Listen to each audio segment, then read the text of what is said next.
Good morning વિદ્યાર્થી મિત્રો, પાછા મળી રહ્યા છે ઓનલાઈન લેક્ચર. નો યુનિટ છે તો manage your stress. Last lecture ની અંદર યુનિટ નંબર 5 ધ એન્ડ્સ વિશેની વાત જોઈ ગયા હતા.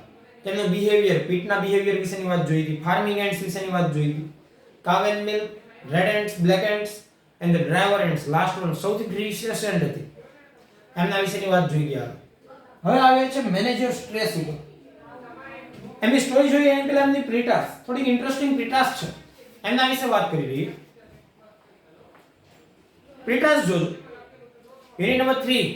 Pretas. Put a tick mark on what is true about yourself. Be honest. પ્રામાણિક રહેજો. Honest means પ્રામાણિક. Give a response to all the times. અને દરેક જગ્યાએ જવાબ આપજો. હાલ તો આપણે ઓનલાઈન લેક્ચરમાં છીએ, તમે લોકો આન્સર નહીં આપી શકો. તમારી વિદેશ તમે લોકો ટિક કરી આપજો અને તમારી જાત સાથે ખોટું ન બોલજો. How many times a day do you eat? દિવસમાં કેટલી વાર ખાઉં છું? દિવસમાં કેટલી વાર જમું છું? ભોજન કેટલી વાર લ્યો છું? 1 time, 2 time, 3 time, 4 time.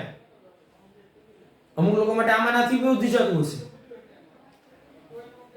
Second છે, do you it healthy food? શું તમે તંદુરસ્ત ખોરાક લ્યો છો? એટલે કે સારો પોષણક્ષમ ખોરાક લ્યો છો? Yes, no and sometimes. હા, ઘણીવાર ફાસ્ટ ફૂડ આવી ગયું હોય તો એ પોષણયુક્ત ખોરાક ન થયો, એટલે sometimes. Do you ever get stomach ache? Stomach, પેટ એક, બીમારી. ઓફન, વારંવાર. ઓપ્શન છે એમના. સમટાઈમ્સ, ક્યારેક. રેરલી, ભાગ્યે જ થયું. નેવર, ક્યારેય નહીં. ફોર્થ નંબરની છે, do you ever feel nervous? Do you ever feel nervous? શું તમે ક્યારેય નર્વસ ફીલ કર્યું છે? શું તમે ક્યારેય ફીલ નર્વસ કરેલું છે? નર્વસ એટલે આમ ચિંતાનો ભાવ, સ્ટ્રેસનો ભાવ, દબાણનો ભાવ, ક્યારે બીક લાગી હોય એવું કશું થયું છે? તો શું છે? ઓપ્શન એ જ. ઓફન, વારંવાર થયો છે આવો ભાવ. સમટાઈમ્સ, ક્યારેક. રેરલી, ભાગ્યે જ. નેવર, ક્યારેય નહીં. સેકન્ડ છે, how many hours night do you slip? તમે રાત્રિએ કેટલી કલાક સૂવો છો? 4 કલાક, 5, 6, 7, 8, 9 અને 9 પ્લસ 9 કરતા બી વધારે કેટલી ટાઈમ સૂવો છો? એમના પર સર્કલ કરજો. How many hours a day do you study? તમે કેટલી કલાક દિવસમાં સ્ટડી કરો છો? પહેલો ઓપ્શન છે લેસ ધેન 1, 1 કલાક કરતા બી ઓછું. 1 થી 2 કલાક, 2 થી 3 કલાક, 3 થી 4 કલાક કે 4 કલાક કરતા બી વધુ.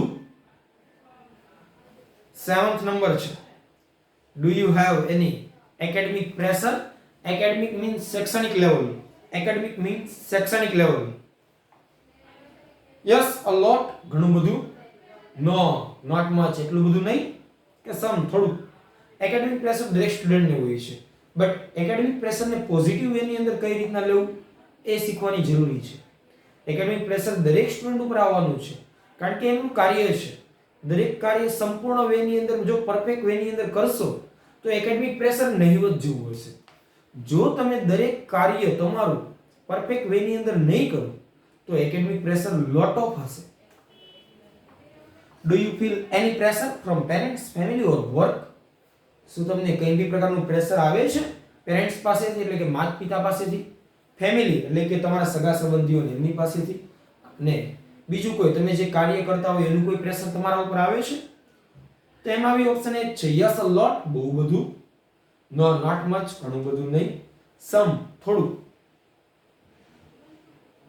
Do you ever get headache?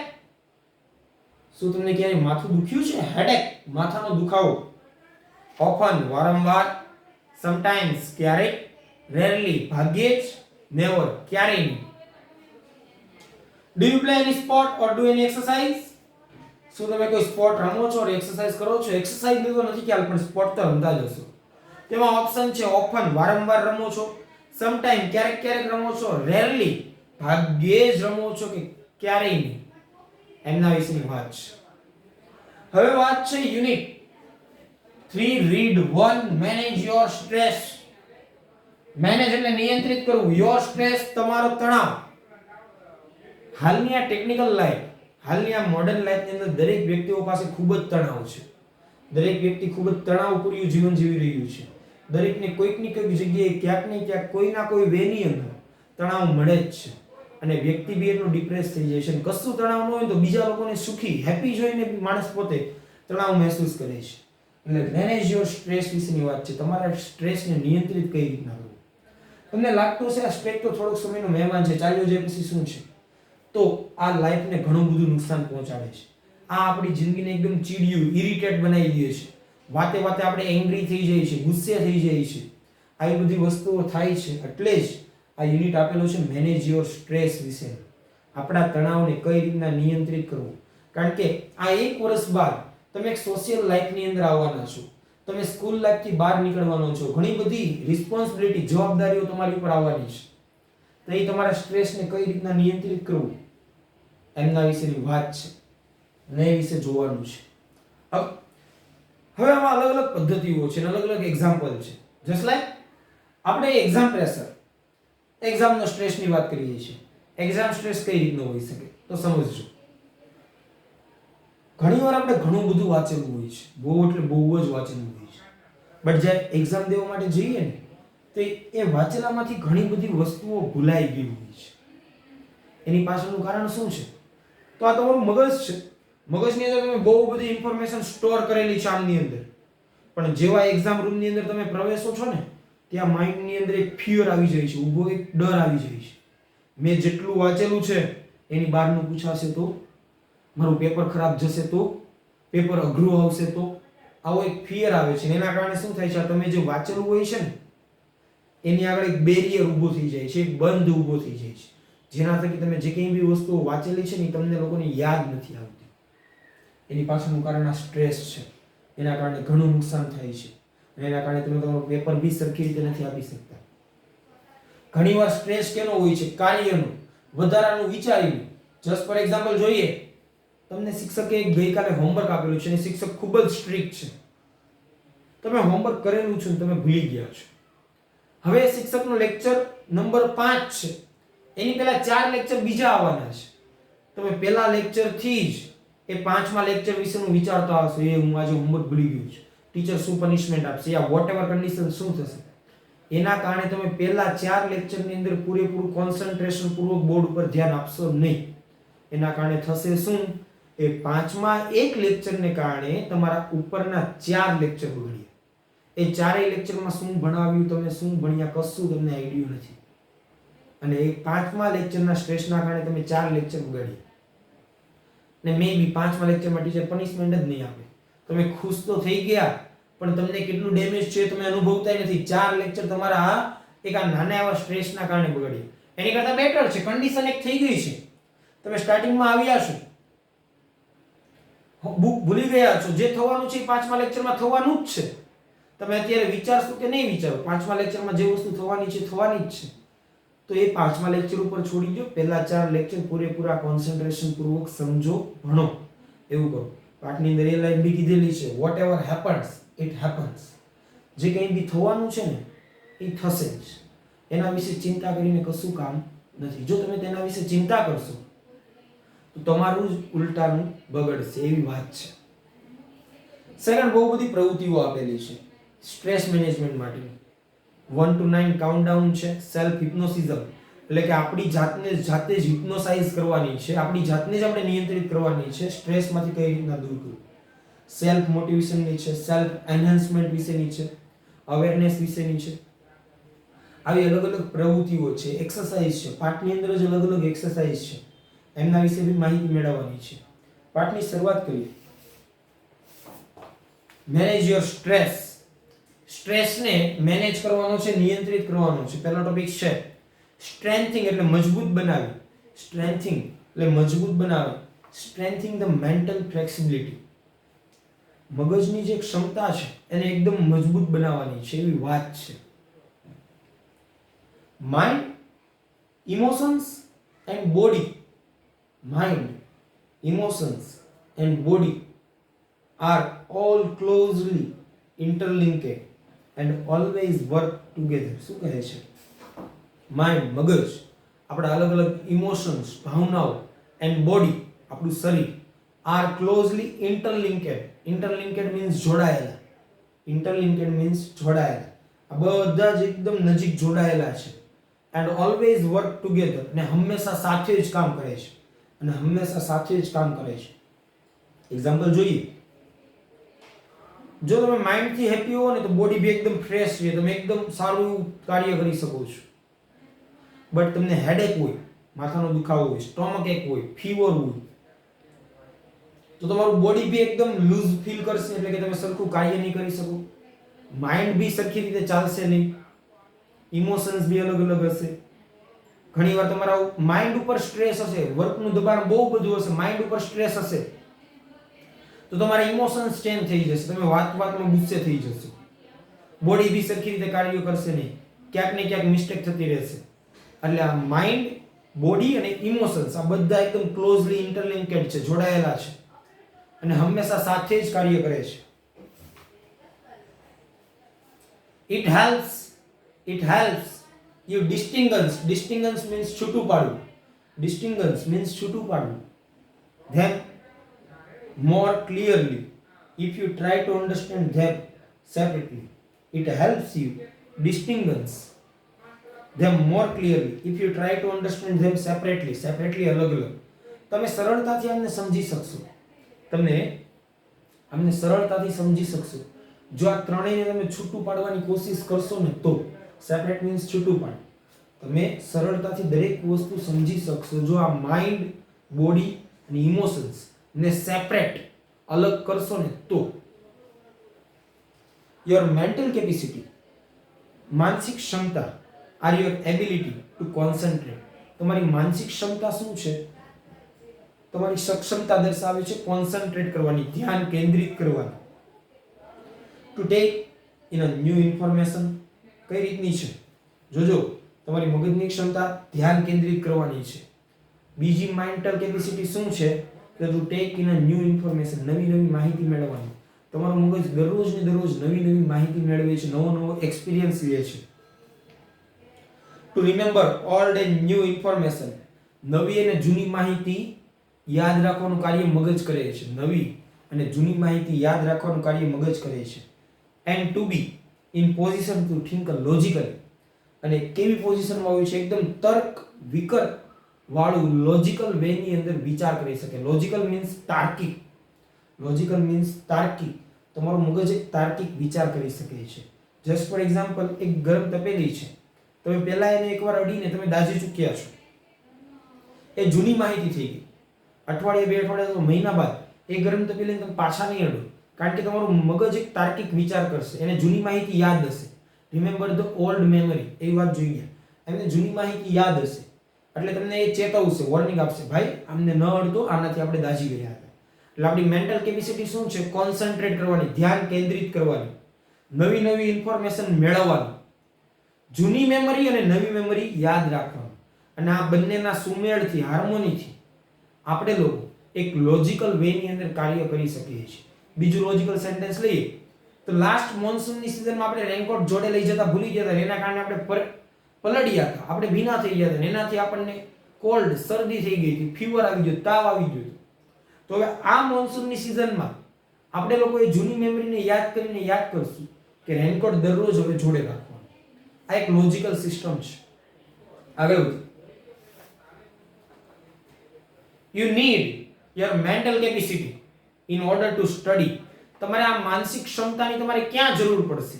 તો in order to study, ભણવા માટે, in order to work, કાર્ય કરવા માટે. યસ, મેન્ટલ કેપેબિલિટી સારી હોય તો જ આપણે સરખું કાર્ય કરી શકીએ છીએ. to impose and constructive and workable order. constructive means રચનાત્મક and workable means કાર્યશીલ order on your life. તમે તમારી જિંદગીની અંદર મેન્ટલ કેપેસિટી જો સારી હશે તો તમે રચનાત્મક અને કાર્યશીલ રહી શકશો. રચનાત્મક અને એકદમ કાર્યશીલ રહી શકશો આ મેન્ટલ કેપેસિટી થ્રુ. કારણ કે મેન્ટલ કેપેસિટી ખૂબ જ પાવરફુલ છે. જોઈ ગયા, તે ધ્યાન કેન્દ્રિત કરી શકે છે, નવી માહિતી ગેઇન કરી શકે છે, જૂની નવી માહિતી એકત્ર કરીને એક સારો એવો તાર્કિક વિચાર લઈ શકે છે. મગજની ક્ષમતાથી આપણે લોકો ભણી શકીએ છીએ, અલગ અલગ કાર્ય કરી શકીએ છીએ, રચનાત્મક અને કાર્યશીલ રહી શકીએ છીએ. And take sorry, and to make rational, પાછું તાર્કિક, and to make a rational day to day decision, અને દિવસે ને દિવસે આપણે વધારે ને વધારે તાર્કિક નિર્ણય લઈ શકીએ છીએ. જેમ જેમ આપણી મેન્ટલ કેપેસિટી વધતી જાય તેમ તેમ આપણે તાર્કિક નિર્ણયો લઈ શકીએ છીએ. મેન્ટલ કેપેસિટી ક્યારે વધશે?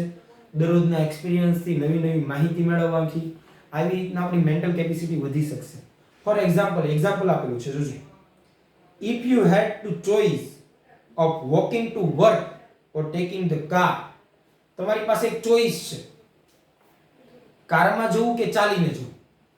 તમારી પાસે ચોઈસ છે, કારમાં જવું કે ચાલીને જવું. જોજો આગળ. The fact that it was raining hard, અને સત્ય શું છે? વરસાદ ખૂબ જ વધારે વરસી રહ્યો છે. અને સત્ય શું છે? વરસાદ ખૂબ જ વધારે વરસી રહ્યો છે. હવે ચાલીને જશો કે કારમાં જશો? વરસાદ ખૂબ જ વરસી રહ્યો છે. તો જોજો. And you had a cold could lead you to decision that, અને તમને શરદી બી છે, તમારે ચાલીને જવું કે કારમાં જવું પસંદગી કરવાની છે. પણ પરિસ્થિતિ જોજો, વરસાદ છે and you have a cold, અને તમને શરદી બી છે. તો હવે તમે લોકો કયો નિર્ણય લેશો? જોજો. Lead you to the decision that it was better to take a car. તમે કયા ડિસિઝન ઉપર આવશો? કઈ બાજુ તમને દોરી જશે? લીડ એટલે દોરી જવું. કાર લઈ લેવી સારી છે, બીકોઝ ચાલીને જશું તો પલળશું, શરદી છે, વધારે બીમાર પડશું. એ કરતા બેટર છે કારમાં ચાલ્યું જવું. That would be a rational એટલે તાર્કિક, rational decision, તાર્કિક નિર્ણય, based on the current એટલે હાલની, circumstance એટલે પરિસ્થિતિ, circumstance એટલે પરિસ્થિતિ. જોજો તાર્કિક નિર્ણયનો એક ઉલ્લેખ આપેલો છે. આપણી મેન્ટલ કેપેબિલિટી કયા વેની અંદર વિચારે છે? જોજો. તમારે ઓફિસ પર જવાનું છે, તમારી પાસે બે ઓપ્શન છે, વોકિંગ થ્રુ જવું અથવા તો કાર હાયર કરવી. આ બેમાંથી એક વસ્તુ કરવાની છે. બટ એટમોસ્ફિયર કેવું છે? રેઇની સીઝન છે, વરસાદ આવી રહ્યો છે. યુ હેવ કોલ્ડ ઓલસો, તમને લોકોને શરદી બી છે. તો what's your decision? We will choose a car. આપણે લોકો કાર ચૂઝ કરશું. બીકોઝ જો ચાલીને જશું તો આપણે લોકો પલડીશું અને આપણી શરદી છે, આપણે વધારે ને વધારે બીમાર પડીશું. એટલા માટે આપણે લોકોએ શું ચૂઝ કર્યું? કાર. આ કોના પર બેઝ હતું? કરંટ સર્ક્યુમસ્ટેન્સ, કરંટ પોઝિશન ને આધારે, કરંટ સ્થિતિને આધારે, હાલની પરિસ્થિતિ, સર્ક્યુમસ્ટેન્સ કેવી છે? તો વરસાદ છે, મને શરદી છે, આ વધી જશે, એની કરતા બેટર છે કાર લઈને જવું. આ કરંટ સર્ક્યુમસ્ટેન્સ છે. The mind is a rational, તાર્કિક, logical, એકદમ તાર્કિક part of you that helps you to make an unemotional choice, to store and retrieve information, to order and calculate. જોજો આપણું મગજ છે ને, એમની ક્ષમતા એકદમ તાર્કિક અને લોજિકલ એટલે કે વિચારીને, લોજિકલ મીન્સ વિચારીને નિર્ણય લઈએ છીએ ને, તાર્કિક નિર્ણય લેવાની છે એમની ક્ષમતા. આપણા મગજની ક્ષમતા શું છે? વિચારીને ને એકદમ સમજવાળા, સમજણભર્યા નિર્ણય લેવાની છે. એ આપણે અનઇમોશનલ ચોઈસ છે આપણી. આપણે ઘણીવાર ભાવનાઓમાં વહી જઈએ છીએ, ગમે તેવા નિર્ણય લઈ લઈએ છીએ. ગુસ્સો છે એક ભાવનાનો જ ભાગ છે, એનાથી આપણે ગમે તેવો નિર્ણય લઈ લઈએ છીએ. પણ એ ઇમોશનથી આપણી મેન્ટલ કેપેબિલિટી અલગ છે અથવા અલગ રાખવાની છે, જેના થકી આપણા ઉપર ગમે તેટલો સ્ટ્રેસ હોય, આપણે ગુસ્સામાં કે દુખી થઈને ન લેવાનો નિર્ણય ન લઈ લઈએ. આપણા પર ગમે તેટલો સ્ટ્રેસ હોય, આપણી મેન્ટલ કેપેબિલિટી આપણે એકદમ ફિક્સ રાખવાની અને આપણે એક તાર્કિક, સમજણભર્યું અને વિચારીને એક સારો એવો નિર્ણય લઈ શકીએ. કઈ રીતના? તો સ્ટોર કરેલી માહિતી, બીજી માહિતી રિટ્રાઈવ એટલે પાછી મેળવી, બીજી માહિતી, આ દરેક માહિતીને કેલ્ક્યુલેટ એટલે કે ગણીને, એટલે કે દરેક માહિતીને ભેગી કરીને આપણે આપણા એક્સપિરિયન્સ થકી નિર્ણય લઈ શકીએ, એવી વાત છે. It is the counterpart means બીજી બાજુ, counterpart to the emotions. આ ઇમોશન્સ ની એક બીજી બાજુ છે, ઇમોશન્સ ની એક બીજી બાજુ છે. જો આપણે ઇમોશન્સ થી, ઇમોશનલ વે ની અંદર જો આપણે નિર્ણય લેશું તો હંમેશા એક ખોટા જ પડશે. આપણે હંમેશા આપણી મેન્ટલ કેપેબિલિટી થ્રુ નિર્ણય લેવા પડશે. A good example of the interaction between mind and emotion. Interaction means સંઘર્ષ. mind અને ઇમોશન્સ બંને વચ્ચેનું સંઘર્ષ જોજો. is a exam nervous. એક્ઝામની જે ચિંતા છે ને તે જોજો. Your mental capacity has helped you retain what you have revised. તમારી મગજની ક્ષમતા શું છે?